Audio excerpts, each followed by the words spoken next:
ஊருக்குள் நள்ளிரவில் நடைபயிற்சி சென்றது போல ஒற்றை காட்டு யானை டார்ச் லைட் அடித்துக்கொண்டு வனப்பகுதிக்குள் செல்கிறதா என கண்காணித்த ஆண்கள். அச்சத்தில் சத்தம் போட்ட ஆதிவாசி மற்றும் பழங்குடியினர் கிராம பெண்கள். கோவை மேற்கு தொடர்ச்சி மலையை ஒட்டியுள்ள தொண்டாமுத்தூர் சுற்றுவட்டார பகுதிகளில் கடந்த சில நாட்களாகவே இரவு நேரத்தில் ஊருக்குள் புகுந்த ஒற்றை காட்டு யானை அட்டகாசத்தில் ஈடுபட்டு வருகிறது.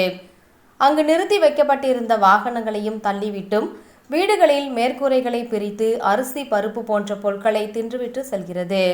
மேலும் அப்பகுதியில் உள்ள விளைநிலங்களுக்குள் புகுந்து பயிர்களை சேதப்படுத்தியும் வருகிறது. இதுகுறித்து வனத்துறையினருக்கு அப்பகுதி பொதுமக்கள் தகவல் கொடுத்தும் அங்கு வரும் வனத்துறையினர் யானையை அங்கிருந்து வனப்பகுதிக்குள் விரட்டி விடுகின்றனர்.